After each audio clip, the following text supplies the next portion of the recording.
Okay, so it should be streaming now. So hello again, everyone. And this is my weekly video blog. Is now I'm getting towards Dakar.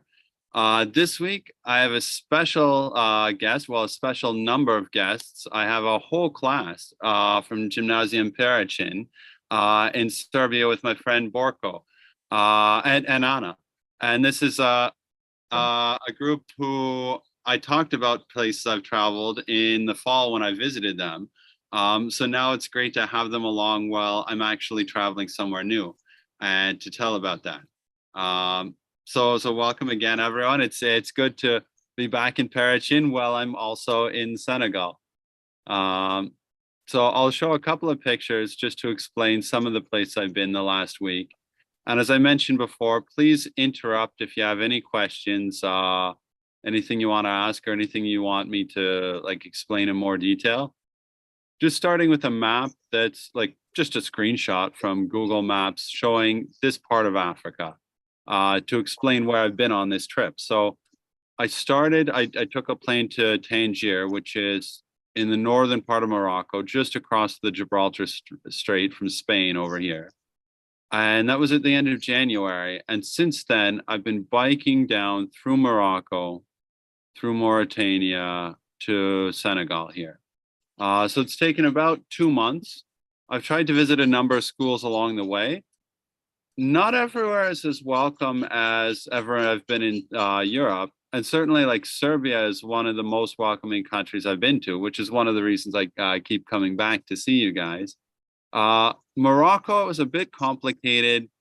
Um, these all of these countries here, they're former French either protectorates or colonies, and so all of the system of government, including the Ministry of Education and how schools are run, are inherited from the French system, including inefficiencies and bad parts of the system. So that meant that in Morocco, it was nearly impossible to get permission to go into schools. It was a situation where you need to get permission from the regional educational office, which in Europe, you could call them ahead of time or you could email them, you could get things sorted out. They're impossible to contact anyone ahead of time.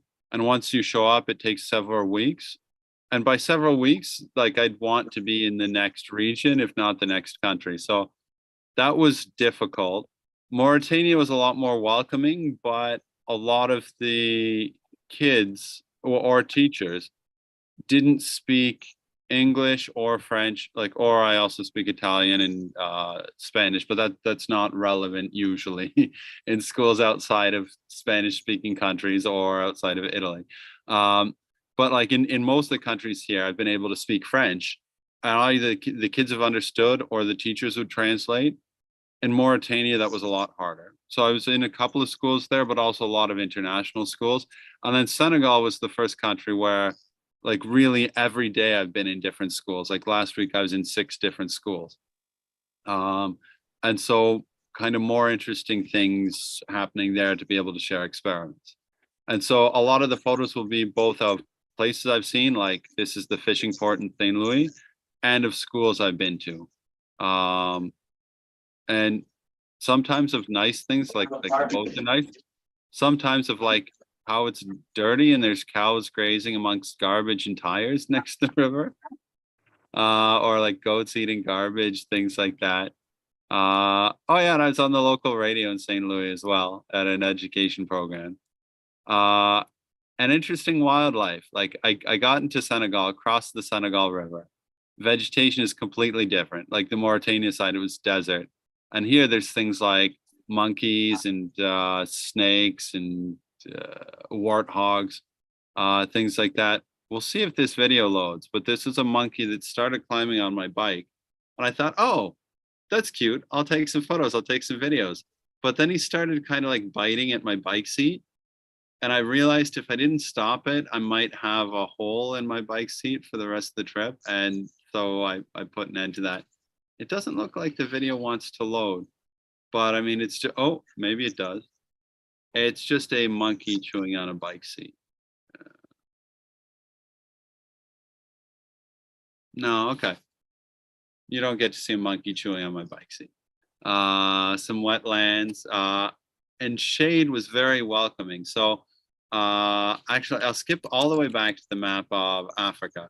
So you can kind of tell from here, and like fairly well-known fact, this northern part of Africa is covered in the world's biggest desert.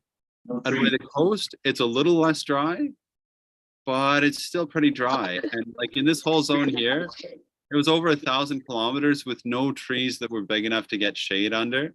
So finally being somewhere with trees and shade was a nice treat. Like I could get out of the sun because it gets kind of hot and sunny in the desert. So taking pictures of trees, but also like my first day in Senegal, it was such a novelty to be able to have shade and to stop under a tree that I probably stopped like every half an hour for at least like a minute or two just because I could. It was the first time there were trees in a long time. Although there were some trees in Mauritania.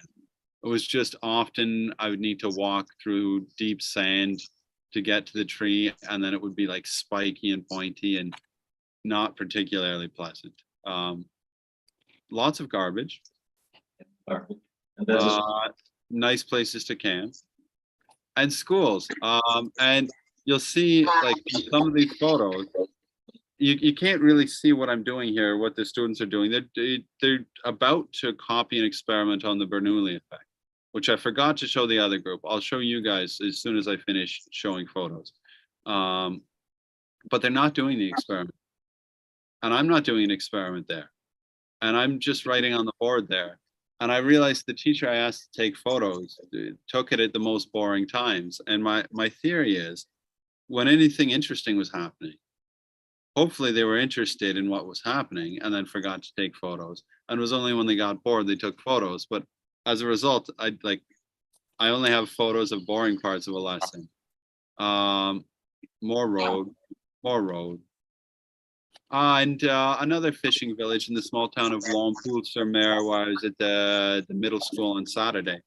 A lot of things here, I don't fully understand what people are talking about, because when I called up the head of school to ask if he wanted me to come and do some experiments, he said, "Oh, we don't have school on Saturday, but we'll see if any students want to come and see what you're doing, and maybe some students and some teachers will want to come." So in the end, I had a whole class of like 50 students. But then before we started, he said, "Oh, they're just finishing up another class. They'll be late." So they had another class, yet they also didn't have school Saturday morning. So like I didn't really understand, but that's how most conversations and planning for things go here. There's some details that just really don't make any sense, but it was a nice school to be. These are some like dead old windmills, which is kind of a weird thing. And cows on the road yesterday with deep sand that I had to walk through and get around the cows. And like, here's me and here's more of the cows.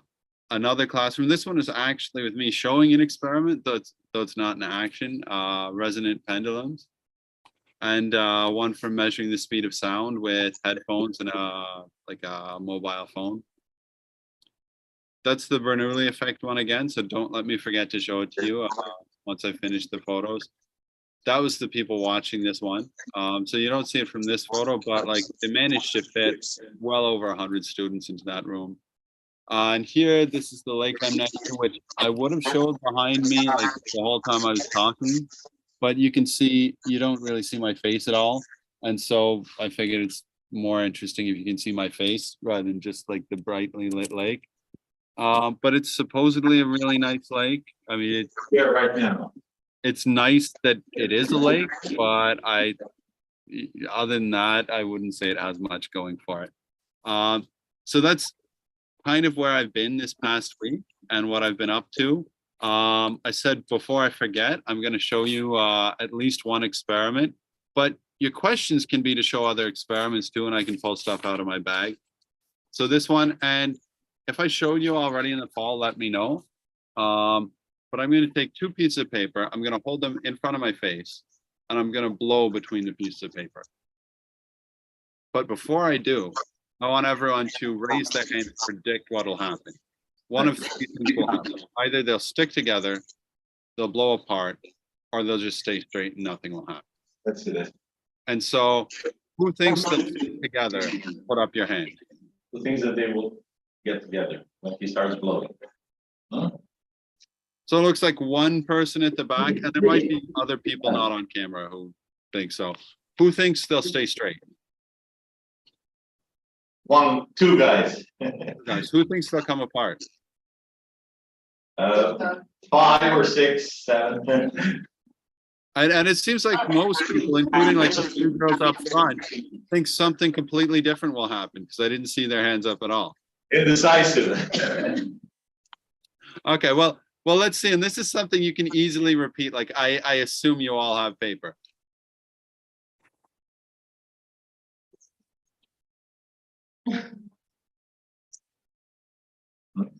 And they stick together.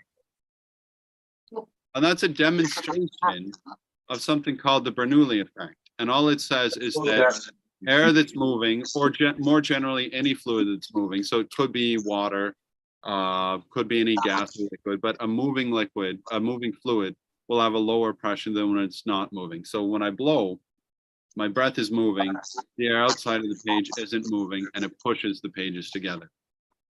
And I can show that the same way if I put the page below my mouth.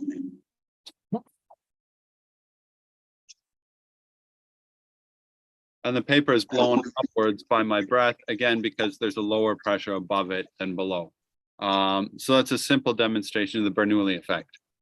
That being said, I said we'd have lots of time for you guys to ask questions. No one interrupted me with any questions so far, but hopefully you have some things you're curious about. Is there anything you guys want to ask? Okay, questions, guys. Come on, let's hear the questions. Anything about Africa, his trip, his bike, the animals, the food, the people, whatever. Come on. Yeah. Just speak up. He can hear you. How did you drive so far through the deserts without were there any shops nearby where you can get water, things like that? So that's an excellent question, and that was the biggest thing I was worried about planning this trip. Like, how long would I need to go without getting water? And in the end, it was a lot easier than I thought it would be. For one thing, I started researching this trip a decade ago, and in the end, decided against going there and went to South America at the time, like in 2012. And so a lot of the information from a decade ago, there were a lot fewer towns, a lot fewer gas stations. Now, the longest distance without anywhere to get water was probably only like 70 kilometers. Whereas I'd expected it would be like 200, 300, maybe more than that. And I might want to take water for 2 to 3 days. Whereas if it's hot in the desert, then I might drink up to like 10 liters of water a day. And that would be very difficult. But in the end, no, it was pretty easy. Sometimes I'd still be carrying like 8 liters of water, even 10 liters of water. And actually, like on that note, even though I'm in Senegal and there's a lot more towns, I'm just going to stand up to show you. This is the jug of water I bought yesterday. So here, there's a 10-liter jug of water. And what I didn't drink yesterday, most of it I'm going to be carrying on my bike today, which is a fair bit of weight. So here out of the desert, I could get water anywhere, but it's a lot cheaper to get it in this size. And so I ended up getting this size because I'll drink most of it within a day anyways. But yeah, easier than I thought to get water and to get food and things like that, especially in the Moroccan part. Like they, I guess to make it easier, probably not mainly thinking of people by bike because that's a minority of people there, but like people by car and truckers and things like that. There were gas stations usually every 70 to 100 kilometers. And the gas stations there would have shops, restaurants, things like that. It was pretty easy. Okay, next question. One, guys. Do they have running water which is drinkable? Huh? Good question. So that's kind of a gray area. Here where I camped last night, I asked the question when I got there here, and they said no, and I said, but do you drink the water? And they said yes. but probably you shouldn't. And so that's what a lot of people will say in a lot of this part of Africa. Here, they're getting water from a well, and it's not that dirty, but like what I often do is I'll mix it with bottled water, like drink maybe 1 liter of a new water a day, rather than drinking like 5 or 10 liters of it, where I'd likely end up with stomach problems, but kind of transitioning into it or like building up immunity to whatever's in the water here. But it's certainly not the same quality of drinkable water you'd find in Serbia or like really anywhere in Europe. But different countries, it's different. Like in Mauritania, a lot of it, the tap water, even locals wouldn't drink. But some towns, yes. So it's the kind of thing where you need to figure out every town you go to, whether or not it is drinkable, rather than being able to assume that from all the taps it's drinkable everywhere. What about mirages and oases over there? Have you seen a mirage or an oasis? So I haven't really seen a mirage as such. Like the only thing close to it is like with heat off of a road, then it gets like the like it looks shiny, but like it does, like it hasn't been big enough where it's looked like it's really water or a lake. But oases, they exist, and they're often places in the desert where there's some groundwater that's collected naturally or that's naturally available near the surface. And so it's really interesting. You'll suddenly come across some vegetation. It could be trees and things like that. Or very often they've built something at the oasis, like a lot of the towns throughout the Sahara, where they've decided to build a town is that there's access to some groundwater. And so that'd be like a big oasis ends up being built up into a town. And then there's small ones where either it's just a clump of trees, or there could be like a resort or a lodge or a farm. But they certainly tend to make use when there is some water available. So like it's interesting seeing how oases having access to water lead to some form of development. Yeah. What do they eat in Senegal? They eat a lot of rice. Rice is certainly the biggest staple in the diet. Contrary to like in Morocco, couscous was by far the most like a wheat-based like couscous grain is one of the staples, and bread is very common both in Senegal. It's common enough in Senegal, but in Mauritania and in Morocco, bread is like universal. People would eat large amounts of bread every day as one of the like inexpensive things to like have calories in the diet. Here, rice is by far the most common with some bread. There's some traditional dishes like cheboga is their name for their national dish, which is rice cooked with fish. Yassa is with onion and lemon cooked together, and some kind of meat, often chicken, but it could be fish, could be goat, other things like that, or mafe, which is a peanut-based stew as well.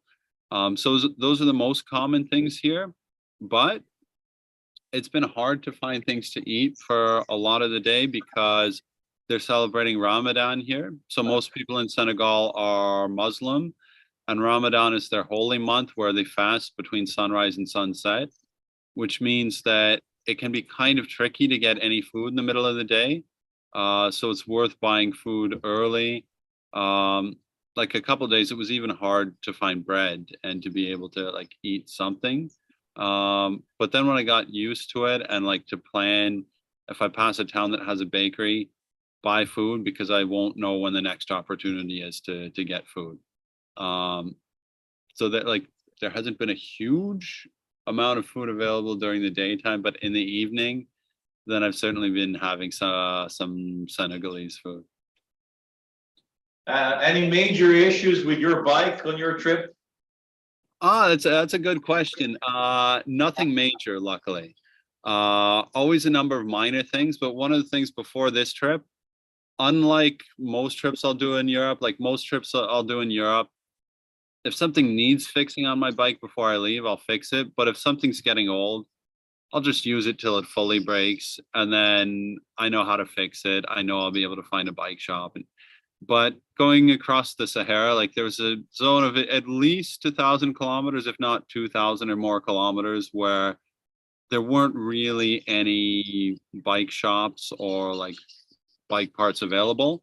So I changed a lot of parts to make sure that there wouldn't be problems. Like the biggest change I did, I changed both wheels on the bike. They were getting kind of old anyways, but the back one, I got one with thicker spokes so that it can carry more weight, planning for times when I need to carry a lot of water, to make sure that I wasn't overloading a normal wheel and risking either breaking spokes or messing up the wheel that way. I also changed the tires and the whole gear train. And with blowing sand and stuff in the desert, the gear train's probably worn out. I'll need to change it when I get back to France. So like other than that, I've had a couple flat tires, nothing major. And 2 days ago, my gear shifter for the rear gear changer kind of stopped working. And then I messed around with it and it kind of works again. But like it's certainly not in very good condition, but it works well enough. And like I'm near the end of the ride, so it's not even worth trying to fix before I'm back in France and can easily get replacement parts and stuff. Have you seen any sandstorms? No, I was kind of surprised I haven't, but also relieved because it can be unpleasant to be in a sandstorm. But there has been a lot of blowing sand, especially in Mauritania on the roads. And I don't know why it was so much different than Morocco because there was sandy desert in both of them. I think it might have been because the road was narrower. So when trucks were driving, they were like right next to the sand. Whereas in Morocco, there might have been like a meter of asphalt before the sand. But I'm not sure if that's why. But every truck would have like a big cloud of sand behind it that was being kicked up by the wind. And so when they passed me, I'd be hit by like a painful blast of sand. And I ended up breathing in a lot of sand. I ended up sneezing blood and sand, like a combination of the two. And at that point, I figured, well, I should start wearing like a head wrap or a scarf, just to be breathing in less sand. And it was very hot outside. So it was uncomfortable to be breathing through a scarf. But it seemed the lesser of two evils after breathing in a lot of sand. So even though there wasn't an actual sandstorm, there was an unpleasantly large amount of sand. And even now, like I'm done with the desert, but there's sand everywhere. And I just can't get sand out of ever. Like my shoes are always full of sand. If I stop, I need to be really careful not to get sand in my food. Even when you buy food, like I bought peanut butter the other day and I was relieved I could buy peanut butter. There's some sand in this peanut butter. It just like when the people were making it, sand must have been blowing around.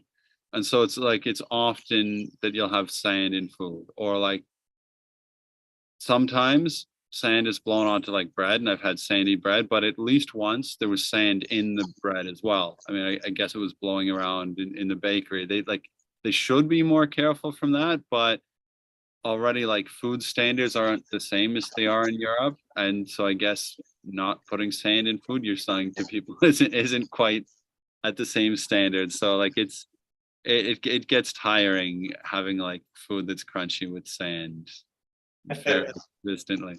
Well, and sometimes rocks too. Like sometimes they're just not careful in what they're doing. Sometimes there's rocks, like in a bag of peanuts. So I kind of miss the non-sandy, non-rocky food that you can find in Europe. Okay. Questions, guys? Have you at any point been in any danger or scared for your life or? I can't think of anything that came up where I've been particularly scared on this trip. I've been uncomfortable a number of times, but that's mainly with people like trying to ask for money or trying to pressure me into something that either would result in giving them money or buying something I don't want. So there's a large number of awkward conversations. And like I feel unfriendly now that I generally don't want to talk to people because almost anyone who would start a conversation with me would be doing so to try and get money from me. And so if I start talking to them, then I need to like find words to say, okay, I'm not interested. I'm in a rush. Please let me go. But none of that has really been dangerous. And it's certainly like no immediate danger from like weather, animals, things like that. Some trucks here pass too close to bikes. So that, I mean, that feels dangerous, but I haven't been hit yet. So I guess I can't complain too much. But yeah, no, I'd say luckily I haven't felt in a huge amount of danger at any given time. Did you have to take any shots to get vaccinated before going to Africa? Oh, that's another good question. So yes and no. The easiest answer is no. There was nothing that was absolutely required for this trip. And then I was up to date on enough things. I guess I got a booster for hepatitis because there's a fairly high risk of getting a hepatitis just from food or different hygiene conditions here. But I'd been vaccinated anyways, and it had just been a number of years, so I got a booster for that. Yellow fever, you're required legally to have a yellow fever vaccination to enter a lot of African countries, but none that I've been to so far. And like I looked that up and realized that, but then I second guessed myself before each border because I didn't bring my vaccination card to prove I'm vaccinated against yellow fever. And I thought, if I misread the rules or like didn't figure it out right before coming here, they might not let me in, or like it might be a real hassle because my vaccination card's in France. So I mean, there's a couple of vaccines like that. The other big one is malaria, for which a vaccine doesn't exist.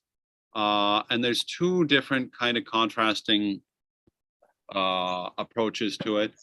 One is to take an anti-malaria pill. The most common one is marketed as Malarone. And it's fairly expensive, and different people will say it's kind of aggressive on the system. Like it's not good for your liver. It's not good to take long term. And so most people certainly anyone who grew up here would never take it. Like you wouldn't take it for a lifetime kind of thing.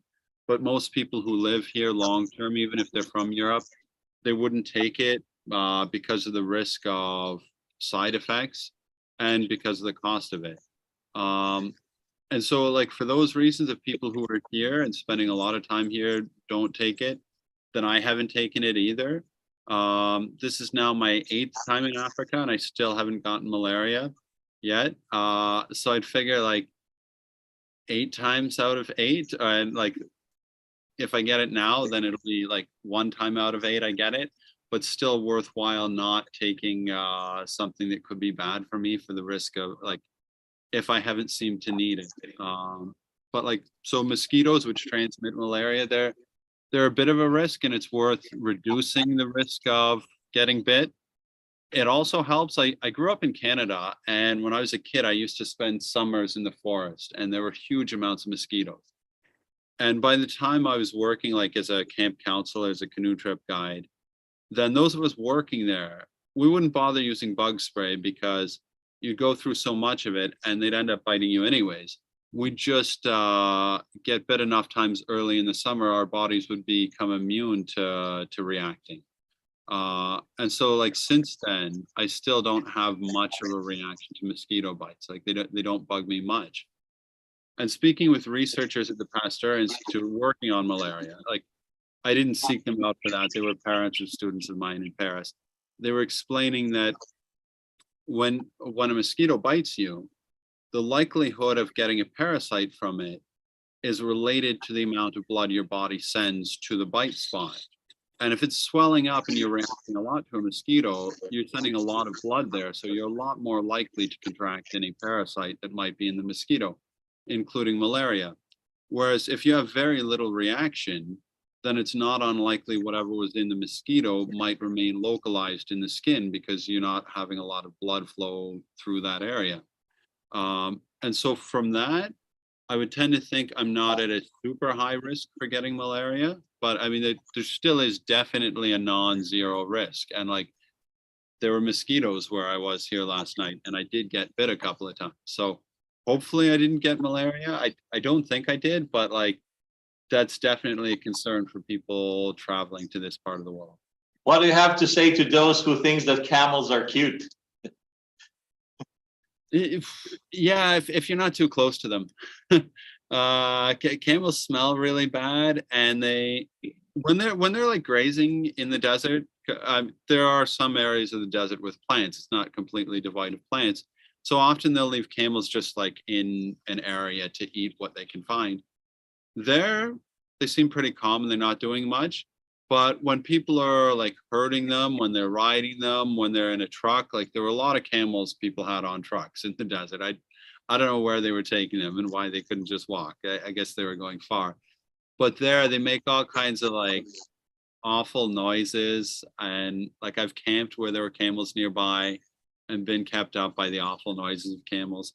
So between the smell and the noise, they're not that pleasant. But when they're grazing and reaching from trees, it's interesting to see how similar they look to giraffes. Like they don't have the same coloring, and they're not nearly as high as giraffes, but they have long legs, a body that's up high, and a neck that's quite long that can reach in trees. And so they're not nearly as long as a giraffe, not nearly as tall, but they're kind of cute to look at that way. And like to see, oh yeah, they have long necks too. They like didn't think of how long camels' necks are. And so they can be pretty at times, but they can also be pretty unpleasant. Okay. Okay, Michael, do their students like to study? Are they thirsty for knowledge, or they have no hope? What are they like? That's a good question. So when I've been with them, I've been doing something new and out of the ordinary. So they've seemed quite interested in that. I haven't sat through one of their regular classes to see how it goes, but I get the impression it's probably similar to some classes I've seen in other parts of Africa. Like I've been to Ghana a number of times, and there, the kids mainly, they want to do what they're told because they're scared of, I don't know here if they hit the kids if they don't behave, but in Ghana, they still hit the kids, like either with the hand or with a ruler. And so the kids just don't want to get hit. So they'll try and look as attentive as they can. But whether that's intrinsically motivated or they're just trying to avoid getting hit, it could be a bit of both. So it's hard to tell how motivated the kids are here. But that being said, during a weekday when in most countries, most kids would be in school, there's a lot of kids in the streets as well. So I don't think all the kids are all that motivated to be in school. There's a lot who don't go to school if their parent doesn't make them. But that being said, I think the ones who are in school actually want to be there. Okay. And the place where you are, is it like a village, or do they have towns or cities, or just like the place where you are at? So they have a mix of different places. The place where I am right now, I would argue is one of the least interesting places I've been. So I'll explain what the place is kind of. So I'm by a lake, which is called Lac Rose, which means the pink lake. And I don't see a pink color anywhere. It's like browny green, like looks fairly dirty. And for some reason, it's known as like a beautiful spot, and it's really touristy. So there's like a tourist trap town nearby it. Like it's not much of a town. It's a mosque and a collection of a couple of shacks. And there's people like renting quads to do trips through the dunes and things like that. And so it's like not really a pretty or nice or interesting place. So like once I got off this Zoom call, I'm gonna pack up my tent and leave. And like I don't think I'll ever come back here. There's a lot of villages that are like, yeah, small towns with several hundred people, or a small number of thousands of people. But there's also cities. Like today, I'm going to be going to Dakar, which is the capital of Senegal, and it's the biggest city in a number of countries around. So like it's very much a city.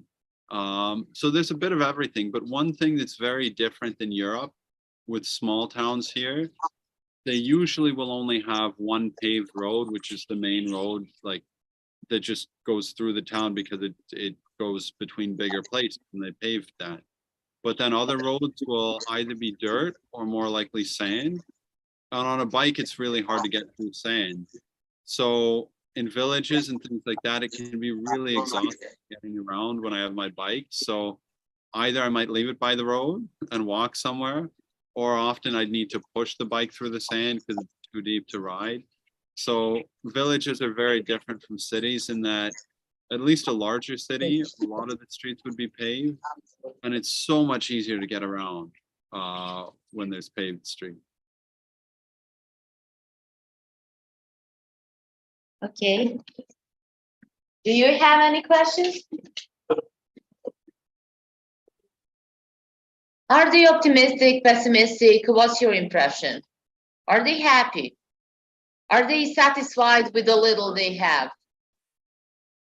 Generally, most people I've met here do seem to be quite happy. Yeah, I mean, there's exceptions to that, and there are a number of problems, and people will complain about them.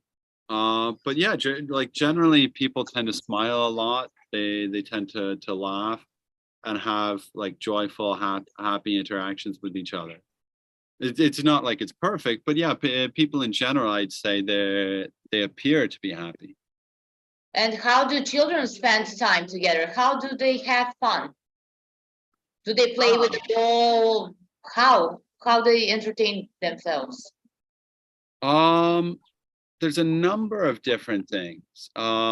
So football is quite popular, and people will often kick around a ball, or if they don't have a ball, they'll kick around something else to play football with. So that's definitely the most popular sport.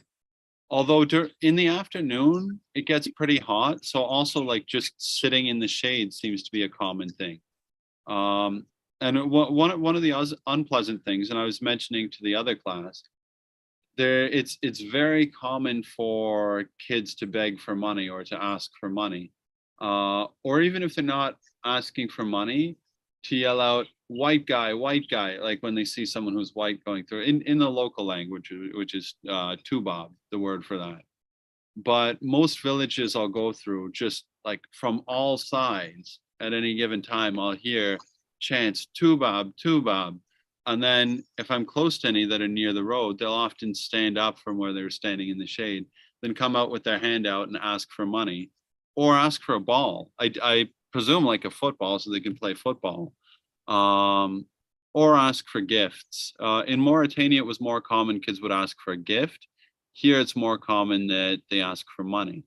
So, I mean, it's a very specific pastime to when me or another white person is there and traveling at a speed that they could chase down by foot. But chasing down people and asking for money seems to be one of the pastimes here, which can be quite unpleasant at times. Yeah, but if they beg for money, I assume that they do not have cell phones. Well, also the aggressive begging is mainly kids who are young enough. Like in Europe, I would think they probably wouldn't have a cell phone either. Although it varies, but like at least, well, yeah, I don't know. In France now, I guess around middle school, often kids would get a phone. It used to be it wasn't until high school or so. But yeah, I mean, younger than that, like in primary school, I wouldn't think in France most kids would have a phone even now. And so like that age here, no, of course, kids wouldn't either. If they're in high school, I haven't ended up asking too much. It seems like some kids might have a phone when they're in high school, but most wouldn't. Like they're certainly not universal amongst kids. Pretty much any adult would, whether or not they're like, regardless if they're very poor or not. They might just have like a very old one, or like they might not have a smartphone, but adults generally have phones. Okay.